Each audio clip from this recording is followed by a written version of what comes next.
Hello everyone, welcome back to my channel Study Special Education.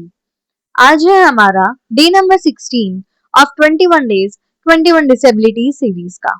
आज का हमारा topic रहेगा क्रॉनिक न्यूरोलॉजिकल कंडीशंस एंड इस टॉपिक से रिलेटेड हम सारे ही इंपॉर्टेंट पॉइंटर्स डिस्कस करेंगे जो आपके एग्जाम के लिए बहुत ज्यादा इंपॉर्टेंट है। So let's start.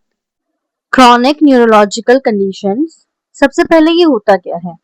They are long-lasting disorders affecting the brain, spinal cord, nerves और muscles. इसका मतलब ये है जो आपकी chronic neurological conditions होती हैं, ये एक long-lasting disorder होता है जो आपके brain, spinal cord, nerves और muscles को affect करता है. These conditions usually develop gradually. ये condition धीरे धीरे develop होती है and persist for months or years. And ये months and years के लिए stay करती है, persist करती है. दे मे बी प्रोग्रेसिव, ये प्रोग्रेसिव भी हो सकते हैं, मतलब टाइम के साथ वर्स हो सकते हैं, एंड नॉन प्रोग्रेसिव मतलब ये स्टेबल भी रह सकते हैं जो टाइम के साथ वर्स नहीं होते हैं. दे अफेक्ट मूवमेंट, ये आपके मूवमेंट को अफेक्ट करेंगे, बिहेवियर को, लर्निंग को, कम्युनिकेशन को एंड आपकी डेली लिविंग एक्टिविटीज को. इसके कुछ एग्जाम्पल्स है multiple sclerosis, Parkinson's disease, epilepsy, cerebral palsy, Alzheimer's, migraine and other headache disorders, brain tumours, stroke जिसे हम सीवीए कहते हैं. तो चलिए इनके बारे में हम एक एक करके समझते हैं ये सभी डिसेबिलिटीज क्या है. सबसे पहले आ गया आपका multiple sclerosis. It is an auto immune chronic progressive disease. ये एक ऑटो इम्यून डिजीज है, क्रॉनिक है एंड ये प्रोग्रेसिव मतलब टाइम के साथ वर्स होती है. इन multiple sclerosis the myelin sheath, जो आपकी माइलिन शीथ होती है, प्रोटेक्टिव कवरिंग होती है ये नर्व फाइबर्स की, in the brain and spinal cord gets damage. तो ये जो आपकी माइलिन शीट जो आपके नर्व फाइबर्स को कवर करती है, प्रोटेक्ट करती है, ये आपकी ब्रेन एंड स्पाइनल कॉर्ड में प्रेजेंट होती है एंड इनका डैमेज होना स्टार्ट हो जाता है.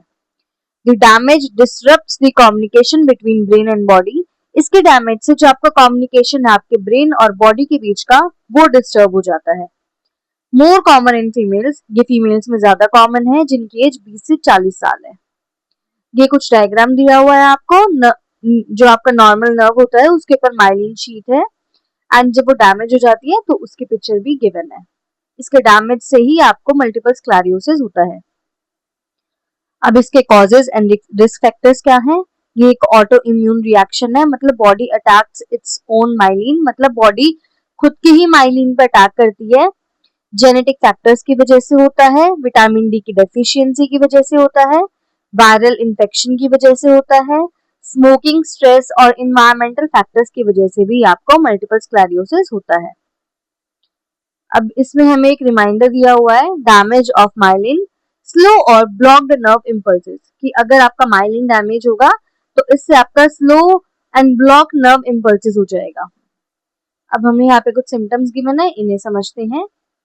पहला सिम्टम है फटीग या वीकनेस, आपको बहुत थकावट और कमजोरी महसूस होगी. नमनेस और टिंगलिंग इन द लिम्स, कि आपका सुन्न हो जाएगा एरिया एंड गुदगुदी फील होगी आपको लिम्स में. Difficulty in walking and balance, आपको चलने में एंड बैलेंस बनाने में दिक्कत होगी. ब्लर्ड और डबल विजन, आपका विजन ब्लर या डबल हो जाएगा. Muscle stiffness and spasm. Problem in memory and concentration, आपको मेमोरी एंड कंसंट्रेशन में दिक्कतें होंगी. इमोशनल चेंजेस होंगे जैसे डिप्रेशन और एंजाइटी. ब्लैडर एंड जो बाउल की मूवमेंट है उसमें भी दिक्कतें होंगी. स्पीच एंड स्वेलोइंग डिफिकल्टी, आपको बोलने में एंड कुछ खाने में या सटकने में भी दिक्कत होगी. इसका डायग्नोसिस क्या है? न्यूरोलॉजिकल एग्जामिनेशन होगा, एमआरआई होगा, इवोक्ड पोटेंशियल टेस्ट होगा, लंबर पंच होगा एंड ब्लड टेस्ट होगा. ये है आपका मल्टीपल स्क्लेरोसिस का डायग्नोसिस. डी डुप्लेस्बी के according MRI is the best accurate test for multiple sclerosis. सबसे बेस्ट टेस्ट जो है वो एमआरआई है मल्टीपल स्क्लेरोसिस का. इसकी ट्रीटमेंट एंड मैनेजमेंट में क्या है? इसका कोई भी कंप्लीट क्योर नहीं है. Treatment helps to manage symptoms in slow progression, treatment की मदद से इसका मैनेजमेंट हो सकता है एंड स्लो प्रोग्रेशन हो सकता है. आप इसमें कौन सी दवाइयां देंगे? स्टेरॉइड्स देंगे, इम्यूनोमॉड्यूलेटर्स देंगे एंड आप इसमें फिजियोथेरेपी करवाएंगे, ऑक्यूपेशनल थेरेपी करवाएंगे एंड स्पीच थेरेपी करवाएंगे.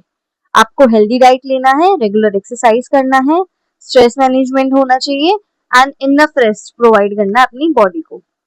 सपोर्ट ग्रुप एंड काउंसलिंग, आपको काउंसलिंग की भी नीड पड़ सकती है तो आप काउंसलिंग भी करवाएंगे। सो ये था आपका first page of chronic neurological conditions का। अब हम समझते हैं अपने सेकंड पेज पे पार्किंसंस डिजीज, जिसे हम पीडी भी कहते हैं। It is a progressive disorder, ये एक प्रोग्रेसिव डिसऑर्डर है of the nervous system. It affects movements due to the degradation of dopamine producing cells in the brain, जिसे हम सब्सटेंशिया निग्रा कहते हैं। तो पार्किंसन डिजीज आपको क्यों होता है? क्योंकि आपकी जो मूवमेंट होती है उस पर इफेक्ट आएगा, एंड वो इसलिए आएगा क्योंकि आपका जो डोपामाइन का जनरेशन होना स्टार्ट हो जाता है।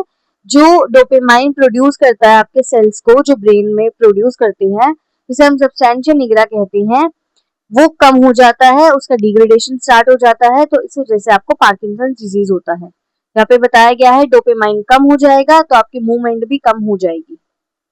More common in older adult, जो बड़े लोग होते हैं, जो जिनकी एज ज्यादा है, जो 60 प्लस है, उनमें ज्यादा देखा जाता है। इसके सिम्टम्स है ट्रैमर्स, मतलब shaking of hands and fingers, आपके हाथ और फिंगर्स ऐसे शेक करते रहते हैं। मसल की स्टिफनेस हो जाती है, अकड़ जाती है। स्लोड मूवमेंट, आपकी मूवमेंट स्लो हो जाएगी। पुअर बैलेंस एंड कोऑर्डिनेशन, आपका बैलेंस एंड कोऑर्डिनेशन भी पुअर हो जाएगा। डिफिकल्टी इन वॉकिंग, आपको चलने में दिक्कत होगी। स्पीच एंड राइटिंग चेंजेस, आपके स्पीच और राइटिंग में चेंजेस आ जाएंगे। डिप्रेशन एंड स्लीप प्रॉब्लम, आपको डिप्रेशन एंड स्लीप प्रॉब्लम भी हो सकती है। तो ये थे कुछ आपके पार्किंसंस डिजीज के सिम्टम्स। मैं फिर से बता रही हूँ, पार्किंसन डिजीज में जो आपका डोपामाइन होता है, जो आपके ब्रेन में सेल प्रोड्यूस करता है, वो कम हो जाता है, तो उसी की वजह से आपकी मूवमेंट भी कम हो जाती है। अब इसका ट्रीटमेंट है मेडिसिन में क्या जाएगा, लेवाडोपा, कार्डिडोपा, डोपामाइन, एग्नोस्टिक्स। इसमें आपकी फिजियोथेरेपी एंड एक्सरसाइज होती है। स्पीच थेरेपी प्रोवाइड करी जाएंगी। ऑक्यूपेशनल थेरेपी प्रोवाइड करी जाएंगी।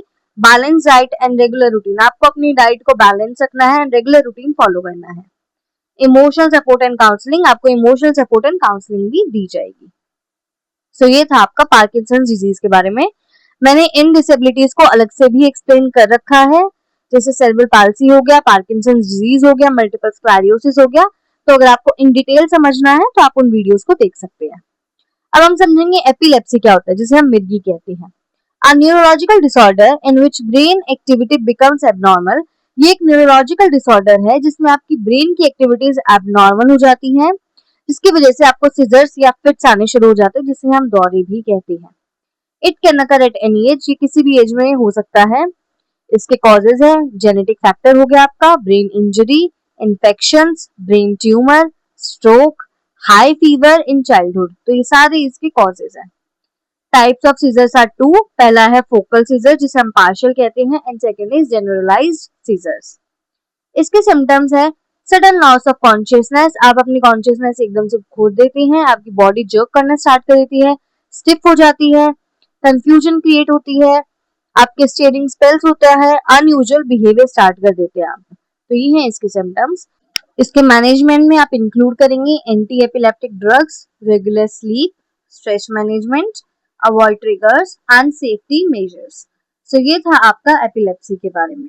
अब हम समझते हैं सेरेब्रल पाल्सी क्या होता है। इसकी भी प्रॉपर वीडियो मैंने अपलोड कर रखी है, आप वहां जाके देख सकते हैं इन डिटेल।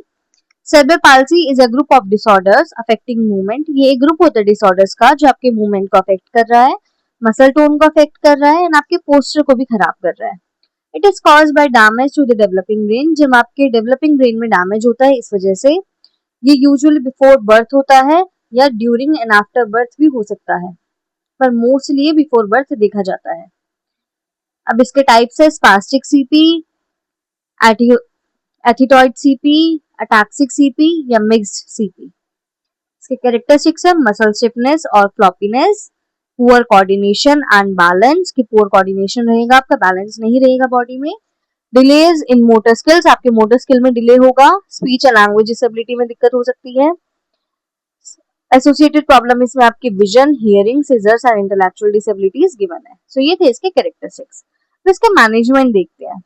फिजियोथेरेपी प्रोवाइड करना है, occupational therapy, speech therapy, assistive devices, special education and life skill training देनी है, parental support and inclusion provide करना है, अर्ली इंटरवेंशन इसका मेन की है।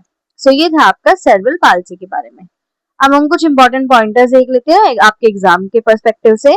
सबसे पहला है मल्टीपल स्क्लेरोसिस, इसमें आपका ऑटो इम्यून डिजीज है, damage to myelin sheath, MRI इसका डायग्नोस्टिक है।